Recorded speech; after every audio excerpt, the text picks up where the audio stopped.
아버지를 보내고 혼자 가는 어머니를 모시는 장녀의 사연입니다.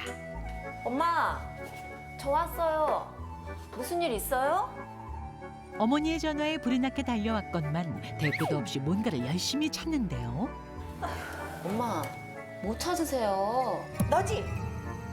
네가 내 반지 훔쳤지? 너만 왔다 가면 자꾸 물건이 없어져. 엄마, 또 어디다가 두시고 자꾸 이렇게 깜빡하세요? 저 진짜 아니에요. 아, 반지 여기 있네. 엄마, 반지 여기 있어요. 요즘 왜 이렇게 자꾸 깜빡깜빡하셔? 나 속상하게. 요즘 예전과는 다른 어머니의 모습 때문에 걱정입니다.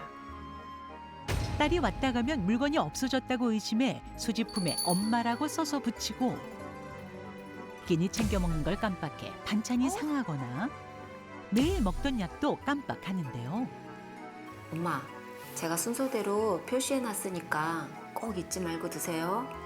그리고 내일 같이 병원 가기로 한 거 아시죠? 병원도 모시고 가고 어머니 댁 근처로 이사해 살뜰하게 모시는 딸. 하지만 혼자 하는 부양엔 한계가 있는 법, 체력적으로 지치고 혼자 생활비를 감당하다 보니 경제적으로도 어려움이 있는데요. 하나뿐인 형제 남동생과 얘기를 해보기로 결심하고 연락을 했지만 고객께서 전화를 받을 수 없습니다. 잠시 후에 다시 걸어주시기 바랍니다. 뭐야, 얘는 맨날 전화를 안 받아. 전화를 계속 안 받자 결국 동생의 집으로 찾아가는데요. 뭐야? 누나 어쩐 일이야? 너 왜 전화 안 받아? 네가 하도 연락이 안 되니까 내가 왔다. 나 바쁜 사람이야. 길게 얘기 못해. 너만 바빠? 나도 애들 대학 등록비 때문에 맨날 뼈 빠지게 일해. 엄마 갈수록 상태 나빠지시고 바지에 실수도 하시고 끼니 챙겨 드시는 것도 깜빡하셔. 지금까지 누나 혼자 잘해왔잖아. 갑자기 왜 그래? 자식이 나 하나야? 누나 너무 힘들어. 시간이 없어? 시간이 없으면 돈이라도 보태야지. 근데 엄마 생활비까지 나 혼자 다 보태야 되니? 혼자 어머니를 부양하다 보니 경제적, 정신적으로 지쳐만 갑니다. 아, 네, 치매 어머님의 네. 식사 준비부터 뭐 집안일 그리고 병원도 다 모시고 다니시죠. 그리고 심지어 생활비까지 다 부담을 하고 있는 누나의 이야기였는데요. 이 사연의 살해자께서 궁금한 점을 직접 물어보고자 저희에게 전화를 주셨습니다. 지금 연결이 되어 있는데 한번 만나볼까요? 네, 안녕하세요. 네, 안녕하세요. 네, 정말 위로해드리고 싶은 사연입니다. 홀로 지금 치매 어머니를 부양하느라 너무 고생하시는 것 같은데 가장 궁금하신 점이 어떤 거예요? 네, 저 어머니가 이제 전화 연락이 안 되면 너무 불안하거든요. 네, 예, 일하다가 연락이 안 되면 불안해서 제가 일도 못하고 수십 번씩 전화를 계속 하는데 이런 불안감이 좀 지나친 것 같거든요. 그래서 불안을 좀 해소할 방법이 있을까요? 네, 신영식 교수님. 근데 지금 전화하신 네. 분의 불안은 어쩌면 너무 당연한 것이잖아요. 애틋한 따님의 마음은 충분히 이해가 갑니다만은 현실적으로 다른 도움을 좀 받으세요. 헬프미를 요청하셔야 돼요. 이 부양이라는 것은 오롯이 혼자 감당해서는 안 됩니다. 내가 튼튼해야 누군가를 도울 수 있죠. 내가 지쳐버리면요. 이 부양은 마라톤이에요, 간병은. 그 남동생이 일품미를 안 듣잖아요. 100m 달리듯이 하면 안 돼요. 지금 본인이 CCTV 역할을 하고 있는 거거든요.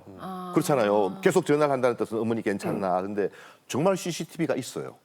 이렇게 어머니 활동이 멈추면 소식이 온다든가. 그래요? 그런 시스템이 돼 있고요. 심지어는 정부에서도 그런 도움을 주는 게 많이 있으면 찾아보셔야 됩니다. 그리고 어머니가 낮에는 뭐 하시죠? 혼자 계시나요? 네, 아, 혼자 계세요. 네. 혹시 낮에 주간 보호소라든가 이렇게 도움을 청할 수 있는 곳이 있을까요? 제 생각은 현실적으로 가능하다면 그런 도움을 청해보는 것이 우선순위인 것 같습니다. 경황이 없어서 정보 검색을 할 지금 여유가 없는 상황일 수도 있거든요. 한번 좀 정보를 찾아보시는 것도 좋겠어요. 네, 요즘에 주변에 그런 상황들을 도울 수 있는 시설이라든지 시스템이 되어 있습니다. 그렇죠. 따님이 어머니에 대한 애틋한 마음은 충분히 네. 이해가 가지만 내가 할 수 있는 일과 할 수 없는 일을 분명히 구별하셔야 되고요. 네. 내가 도움을 받을 수 있다면 기꺼이 도움을 청해야 하는 게 맞는 것 같습니다. 네. 그 사례자께서 혹시 또 뭐 궁금한 점 있으시면 지금 질문 함께 해주실까요? 어머니가 만약에 치매로 인해서 병원에 입원을 하신다거나 했을 때 어머니 집이 작은 집 아파트가 있는데 처리해서 병원비 등으로 사용해도 되는지요? 자, 이 경우에 지금 어머니의 치매 증상이 어느 정도 좀 심하신가요? 네.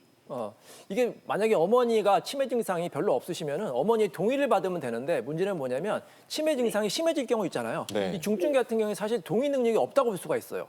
그렇기 때문에 만약에 어머니의 동의를 받지 않거나 아니면 치매가 심한데 동의를 받았다고 할 경우에는 나중에 법적으로 휘말릴 수가 있습니다.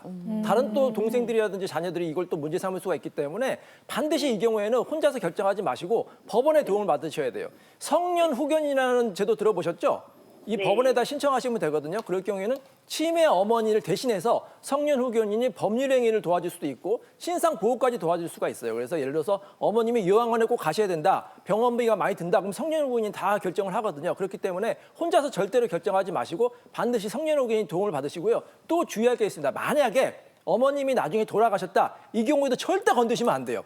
이제 가끔 이제 너무 경황이 없다 보니까 돌아가시면은 뭐 여러 가지 장례비라든지 뭐 급한 돈을 쓸 경우 있잖아요. 큰일 날 수가 있습니다. 형사적인 문제가 될 수 있고 또 만약에 부모님의 채무가 많을 경우는 상속 포기할 수가 있는데 조금이라도 이 돈을 건드리면 단순 승인이 돼서 전부 다 떠안을 수가 있거든요. 그래서 반드시 절대로 노터치 절대로 건드리지 마시고 법원에 성년 후견인 같은 전문적인 도움을 받으시기 바랍니다. 네. 네, 전화로 좀 상담해 드렸는데 도움이 좀 되셨을까요? 예. 좀 궁금했던 게 많이 해소됐습니다. 감사합니다. 네, 힘내시고요. 또 다른 지원받을 수 있는 방법들도 꼭 찾아보시길 바랄게요. 오늘 고맙습니다. 감사합니다. 감사합니다. 네, 사연 주신 사례자 같은 경우는 남동생이 있지만 외면을 하고 있어서 혼자 어머니를 부양하고 계신데요. 과연 부모의 부양은 어떤 자녀가 맡아서 해야 되는지 저희가 이 경우도 설문을 해봤습니다. 설문조사 결과 함께 짚어볼게요. 네, 부모 부양 누가 해야 한다고 생각하십니까? 였는데요. 자녀 모두 똑같이 해야 한다는 응답이 74.7%로 가장 많았습니다. 근데 현실적으로 그러면 안 되는데 방금 사연 주신 분처럼 이제 독박 부양하는 경우들이 많거든요. 그러면 사례자의 경우 남동생 같은 뭐 형제자매에게 부양료 청구할 수 있을까요? 네, 비슷한 판례가 있었습니다. 이 치매를 앓는 노모를 자식이 3명이었는데 1명이 이제 부양을 하는 가정이었고요. 나머지 형제 2명에게 부양료 심판 청구를 해서 법원에서는 그래도 각자 30만 원씩은 같이 공동으로 부담해라 이런 판례도 있습니다. 실제로 부양 의무자가 여러 명이 있는 경우에는 우리 법원 그리고 민법에서도 이 1명이 그동안에 이제 과거 부양료 청구나 이런 것들은 다른 형제자매에게 부담시킬 수 있다. 분담해야 된다는 취지로 이제 판결하고 있는데요.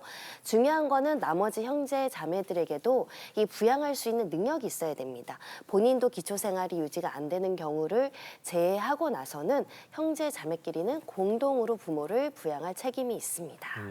근데 이제 방금 뭐 사연에서도 그랬다시피 형제자매 중에 누군가가 이제 부양을 안 하고 그러니까 모르쇠 할 수도 있는 거잖아요. 이런 경우에는 부양비를 못 받게 될 경우에 뭐 부모님께서 돌아가신 이후에 그 형제자매, 그러니까 부양을 하지 않은 형제자매에게는 상속을 안 할 수도 있는 건가요? 네, 이 상속권과 부양비는 좀 별개의 문제입니다. 우리가 이 미성년 자녀에 대한 양육비를 주지 않는 경우에 상속 결격 사유로 인정할 수 있지만 부모에 대한 부양료를 주지 않았다고 상속 결격 사유로 보진 않거든요. 다만 이런 제도는 있습니다. 기여분 제도라고 해서 한 자녀가 특별히 간병하고 특별히 같이 살면서 상속 재산을 유지하거나 증식시켜 온 경우 그리고 이렇게 간병해온 경우에는 기여분으로서 일정 부분 상속 재산에서 다른 그 상속권자들보다 더 많이 받는 제도가 있거든요. 그러니까 효자, 효녀는 좀 더 많이 받는 제도를 활용할 뿐 나머지 부양을 하지 않았다고 해서 너는 상속받을 자격은 없어라고 할 수는 없습니다. 네, 그 기여분 인정받으려면 미리 준비해야 하더라고요. 오늘 이제 어버이날이기 때문에 이제 효도가 사실 법에서도 효도를 규정하고 있어요.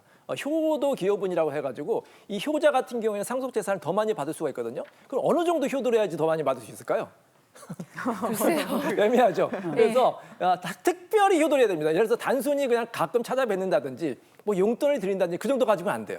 우리 법에서 효도 정도를 인정받으려면 어떻게 해야 되냐면 모시고 살아야 되거나 아니면 치매 부모님을 예를 들어서 몇 년 동안 정말로 간병을 열심히 했거나 이 정도가 돼야지만 효도를 인정받을 수 있거든요. 그럴 네. 경우에는 효도 기여분을 인정받을 수 있고요. 또 배우자 같은 경우에도 기여분을 인정받아서 상속재산을 더 많이 받을 수 있는데 또 이런 사례가 있었어요. 어떤 재혼한 부인이 남편을 병원에 몇 번 이렇게 왔다 갔다 한 다음에 간병을 했는데 그 정도 가지고 안 된다고 봤어요. 그건 너무나 당연한 의무다. 그렇기 때문에 이 기여분을 인정받아서 상속을 더 많이 받으려면 뭔가 특별히 더 기여를 해야 되고요. 그걸 또 입증을 하셔야 돼요.